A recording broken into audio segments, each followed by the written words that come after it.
ৰাইজসকল, এই যে গোলকীয় উষ্ণতা, এই গোলকীয় উষ্ণতাৰ কাৰণে এতিয়া গোটেই বিশ্বত টেম্পাৰেচাৰৰ যিটো মাত্ৰা সেইটো বাঢ়ি আছে। ইয়াৰ মূল কাৰণটো ক'ত?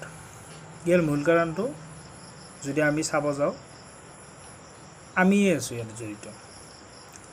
কাৰণটো আমি যিমান পাৰোঁ গছ গছনিৰ ওপৰত আমি কি কৰি আছোঁ? অত্যাচাৰ কৰি আছোঁ।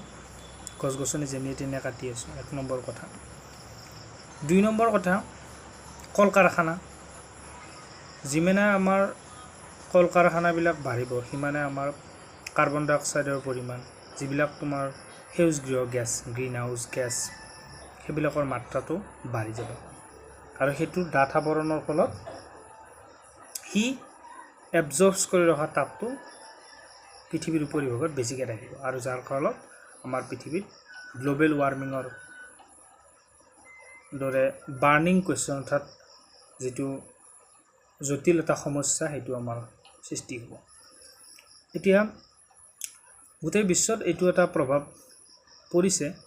গ্ল'বেল ৱাৰ্মিঙৰ পৰিমাণ কিবা পাৰ্চেণ্ট হ'লেও তাৰমানে 1% হ'লেও তাৰমানে এইবাৰ আৰু বাঢ়িছে। ঠিক তেনেকৈ প্ৰত্যেক বছৰে বৃদ্ধি হৈ থাকিব। ইয়াৰ পৰা নিৰ্মূলৰ এটাই উপায়, গছ গছনি আমি ৰোপণ কৰিব লাগিব। আৰু কল কাৰখানাৰ আমি এনেকুৱা কিছুমান ব্যৱস্থা ল'ব লাগিব যাতে কল কাৰখানাৰ পৰা উৎপন্ন হোৱা যিটো গেছ, সেই গেছটো যাতে কল কাৰখানাৰ পৰা উৎপন্ন হোৱা যিটো গেছৰ ওপৰত আমি নিয়ন্ত্ৰণ ল'ব লাগিব। যদি সেই গেছটো নিয়ন্ত্ৰণ নকৰোঁ, এই দিনক দিনে এই যিটো গ্ল'বেল ৱাৰ্মিঙৰ পৰিমাণটো বৃদ্ধি হৈ থাকিব। গতিকে গ্ল'বেল ৱাৰ্মিংটো এটা সৰু সমস্যা নহয়, এইটো গোটেই বিশ্ববাসীৰ কাৰণে এটা বহুত ডাঙৰ সমস্যা। ইয়াৰ নিৰ্মূলৰ উপায় আমাৰ হাততে আছে। প্ৰথম পইণ্টটো হ'ল গছ ৰোপণৰ ওপৰত আমি বিশেষভাৱে গুৰুত্ব দিব লাগিব। গ্ৰীণ কৰিব লাগিব আমি গছ ৰোপণৰ। কাৰ্বন ডাই অক্সাইডৰ মাত্ৰাটো যেতিয়া কমিব, কাৰণ গছে কাৰ্বন ডাই অক্সাইড লয়, সি এবজৰ্বছ কৰে। আৰু এনেকুৱা বহুত গেছ আছে যিবিলাকৰ ফলত আমাৰ গ্ল'বেল ৱাৰ্মিঙৰ পৰিমাণটো বাঢ়িছে। মই এটাহে জাষ্ট উদাহৰণ দিছোঁ, কাৰ্বন ডাই অক্সাইড।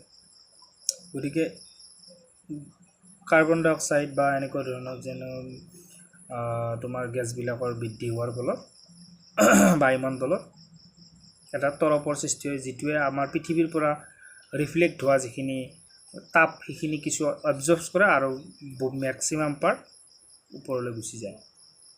গতিকে সেই এবজৰ্বছ কৰা তাপখিনিৰ কাৰণে আমাৰ ইয়াত গৰম আমি অনুভৱ কৰোঁ।